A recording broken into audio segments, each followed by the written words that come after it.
Hi, good morning everybody. How are you feeling today? Well, the reason I'm having my blog right now is to greet you ng kamusta. Parang telemarketer lang. Yeah, good morning sir, ma'am. This is Lulu calling from, what can I say? Calling from my blog. Anyway guys, look at this. 1, 2, 3, go! Jaran! Guys, this is boiled egg, okay? Guys, ganito kami mag-breakfast ni Papa Chris. Kikwento ko lang to kasi natutunan ko sa kanya to, British eh. Every morning, meron siyang ginagawang breakfast, bread, egg, and what else? Kasi ayaw akong kumakain talaga ng breakfast para doon sumexy ako. Eh, ngayon nasa Spain siya, so I can do anything I want, diba? Anyway, he's happy there, kaya okay lang, I respected him. Guys, look at this. Ito yung boiled egg, yan, boiled yan. Alam mo, di ba, normally tayo mga Pinoy, pag bubuksan natin yung egg, di ba, tinutok-tok natin sa sa lamesa, ng mga hard. One time, guys, ginawa ko, yung bigla siyang sumigaw. Hey, Dolores, trivia lang to, guys, ha? Hey, Dolores, what are you doing? What are you doing? Tapos sabi ko, wait, I'm cracking the egg. Bala ko nga i-crack yung egg sa ulo niya, kaya lang baka mag-away kami. So, ginawa ko, krinak ko sa may table kasi yung lamesa namin sa Knightsbridge, wood. Kasi yung kompleto na yun, diba? Guys, it's so funny and lovely when I was with him. Krinak ko yung egg, alam mo ginawa niya, no, Dolores, like this. Di bumili pa ng tray, ayan yun, guys, ayan. Yan, nakikita mo yan, egg tray yan, dalawa sa amin yan, tsaka yung tea. Alright, yung isa kay Vivian yun eh, dito na. Ginawa niya, Dolores, like this. Look at me. So, meron kaming teaspoon. Ayan, arte-arte, diba? Ayan na yung egg. So, dalawa yon yung tray, diba? Dalawa yon. Yan, like that. I'll show you the one. So, ganito ginawa ni Papa Chris. Dolores, look at me. Ika-crack ko yung egg using that teaspoon. Promise. Ang arte. Akala mo tuloy, nasa fine dining kami. Siyempre, pag Briton, piloto yun eh. So, what do you expect? Kailangan nyo laging akala mo nagda-dine kami sa hotel o sa bagay, lagi kasi kami naka-check-in kahit sa Marco Polo, Davao, kahit sa Clark, yung aeroplano niya nandun. Sa Clark, pag nag-check-in kami, nandun lang yun. So, ganyan gusto niya. Guys, look at this. Ika-crack ko yung egg using this one. Okay? And then, pag ayan na, so that's the time he's gonna put the pepper and salt, iodized salt. So, ayan na. And then, you know what? Pagkakain kami ng oatmeal, ito. Guys, ito lang papakita ko sa inyo para maalala ko yung ginagawa niya sa akin. So, ayan yung water namin. Naka-wine glass kami sa water goblet. Yung goblet ng kasi ganyan ang water namin. Meron pa mas maganda dyan. Kaya lang, wala na eh. And then may Milo ko. Pero alam mo, ginagawa niya, guys, Yakult. Meron akong Yakult lagi sa table. Ayun ang gusto niya. Sayang, di ko nakuha yung Yakult eh. Next time, dadaling ko. Alright, so meron akong water na nakanda, meron akong milk, chocolate milk, kasi siya coffee, minsan nagko-chocolate milk din siya. Pero ako nilagay ko muna dyan, dapat dito ko ilalagay yung tea ko, dyan. Kaya lang di ko naman nilagay, courtesy of Vivian ha, ayun yung alak, ayun yung wine and all, dapat dyan ko ilalagay, diba? So dyan ko muna nilagay. Kanino bang mug to? Promote ko nga, ayun kay Anita. Kasi meron kami yan courtesy of someone, nagbigay yan binigay yan ni Tita Breng. Merong Lulu, merong Mimi, may Gigi, may Mates, may Bobsy, may Roy, may Anita, may Franz. Wala lang si Uno, may Mimi, Gigi, and all. So, meron niya, courtesy of her. Kaya, okay, thank you rin sa binigay niya niyan. At least, iningatan pa namin. Nandiyan pa yung sa akin, then di ko lang nagamit. Jaran, look at this, guys. 1, 2, 3, go. Pak! Kembot. Poke, pak, boom. Ayan guys, you know what is this? Guys, ito yung ginagawa ni Papa Chris sa akin. Oatmeal, look.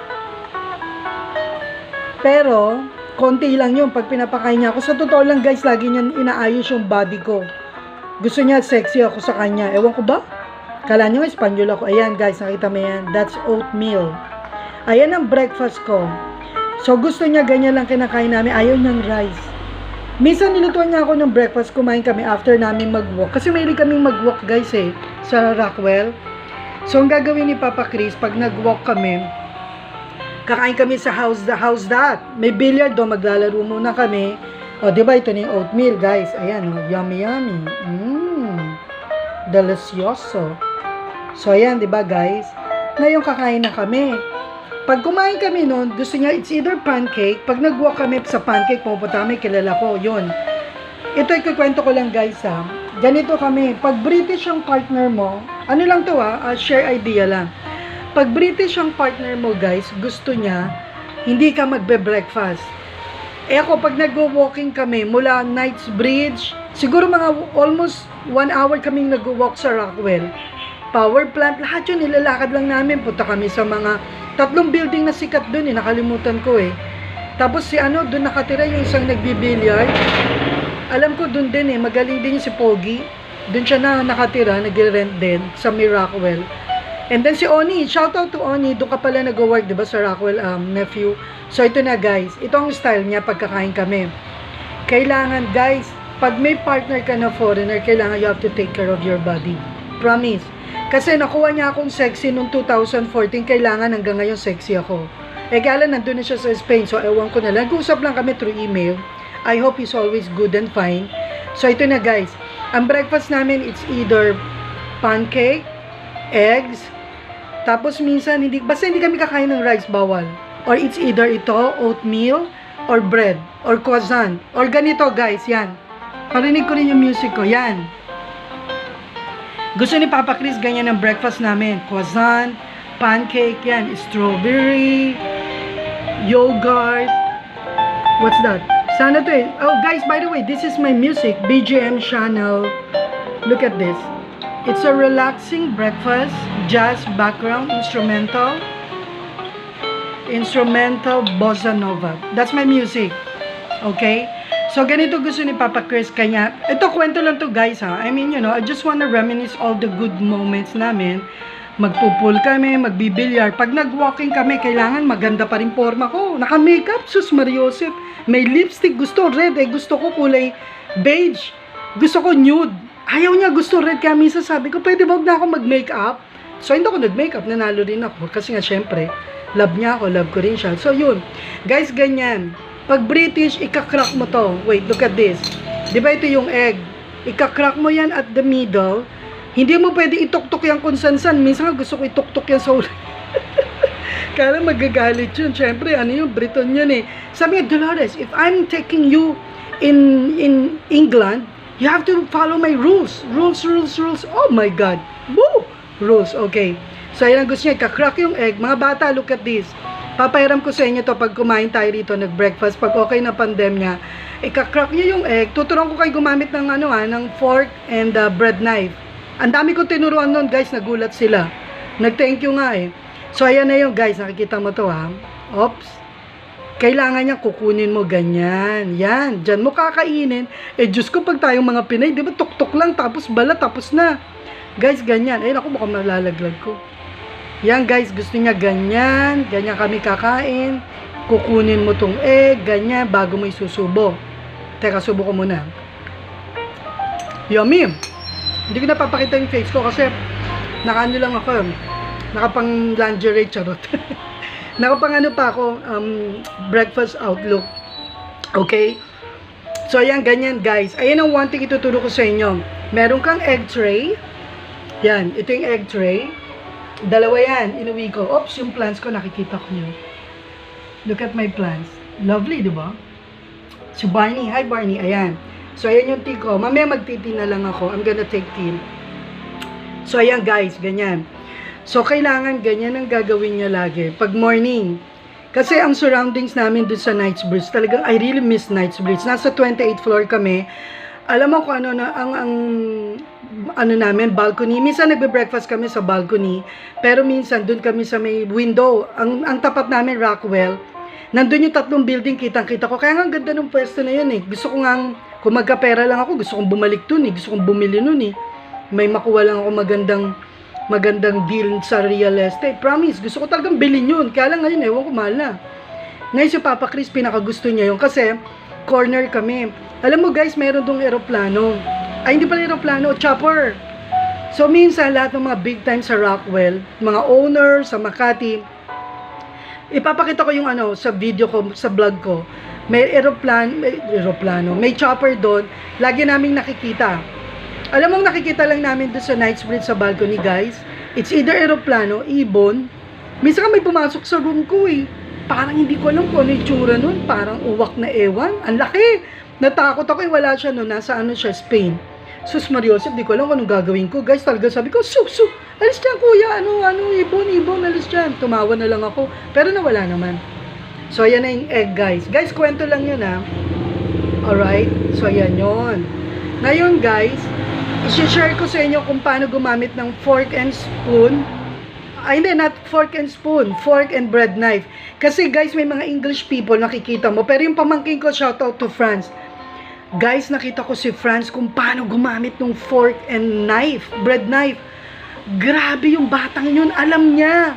Ganun gumamit mga Briton. Kasi pag nakita mo tayo, di ba pag gumamit tayo, hinawakan natin sa tip, hindi. Mali yun.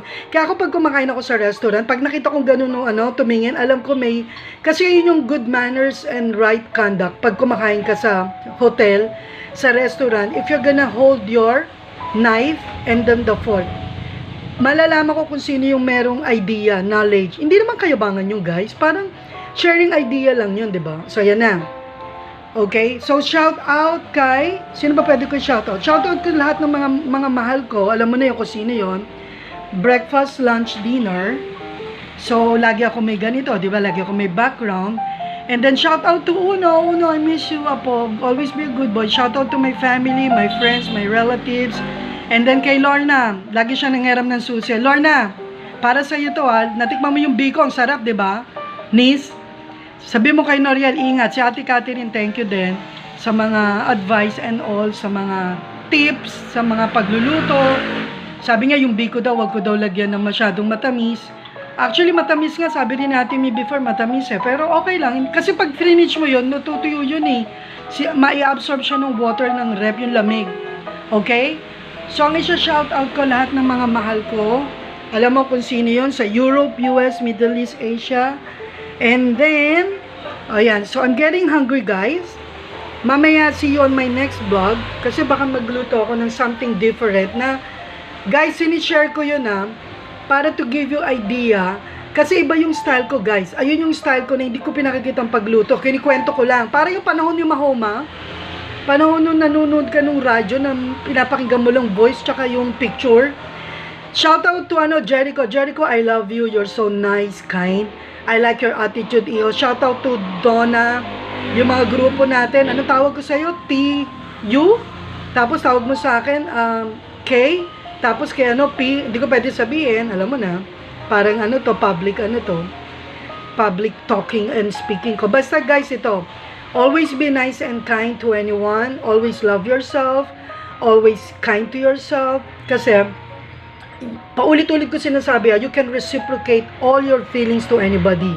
Kailangan guys, lahat meron kang peace, love, sabi ni Robin Sharma, pero dinagdagan ko, di ba? Peace, love, plus respect, all are equal to happiness. Gawin mo lang yon. Guys, alam natin kung ano yung tama, alam natin kung ano yung mali. So, gawin natin yung tama. Media, friends, relatives, mga mahal mo, partner mo. Guys, maganda kasi na mahalin natin ang bawat isa. Okay? Kahit anong nangyari. So, paano guys? I'm getting hungry. And then, bon appetit. Hasta la vista, baby.